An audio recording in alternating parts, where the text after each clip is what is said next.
થરાદ પાલિકા વિસ્તારમાં આવેલી નરસી ટેકરી ઉપર ટાડાના તળાવ પાસે નિર્માણધીન એક પાણીના સંપમાં 20 ફૂટ ઊંડા ખાડામાં નીલગાય ખાબકવાની ઘટના સામે આવી છે।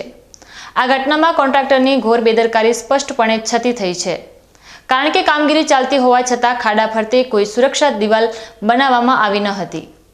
ઘટનાની જાણ થતાં નગરપાલિકાના ફાયર વિભાગને કરાતા ફાયર બ્રિગેડની ટીમ તાત્કાલિક ઘટના સ્થળે પહોંચી હતી। ફાયર વિભાગ અને સ્થાનિક રાહદારીઓની મદદથી ભારે જહેમત બાદ નીલગાયને સુરક્ષિત રીતે બહાર કાઢવામાં આવી હતી। જો કે સંપના ખાડામાં રહેલા લોખંડના સળિયાના કારણે નીલગાયને ગંભીર ઈજાઓ થઈ હતી। ઈજાગ્રસ્ત નીલગાયને તાત્કાલિક થરાદ વન વિભાગને સોંપવામાં આવી હતી। વન વિભાગના અધિકારી સેજલબેન ચૌધરીએ જણાવ્યું હતું કે નીલગાયને તાત્કાલિક પશુ ડોક્ટર બોલાવી સારવાર આપવામાં આવી રહી છે। તેમણે ઉમેર્યું છે કે આવી રીતે કોન્ટ્રાક્ટરની બેદરકારીના કારણે નીલગાય ખાડામાં પડી હતી।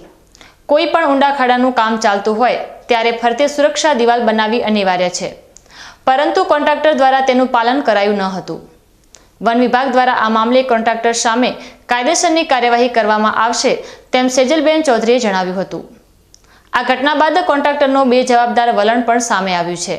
જ્યારે તેમને પૂછવામાં આવ્યું કે ખાડામાં નીલગાય પડી તેની જવાબદારી કોની, ત્યારે કોન્ટ્રાક્ટરે આ જવાબદારી નગરપાલિકા પર ઢોળી હતી।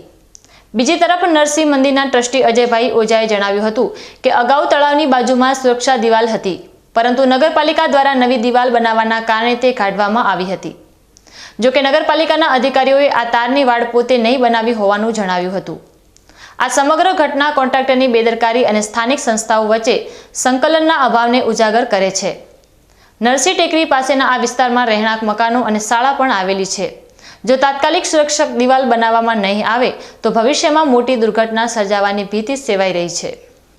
હવે જોવાનું એ રહ્યું કે તંત્ર દ્વારા કોન્ટ્રાક્ટર સામે કોઈ નક્કર કાર્યવાહી કરી તાત્કાલિક સુરક્ષા દિવાલ બનાવવામાં આવે છે કે પછી કોઈ મોટી દુર્ઘટના સર્જાયા બાદ જ તંત્ર જાગશે।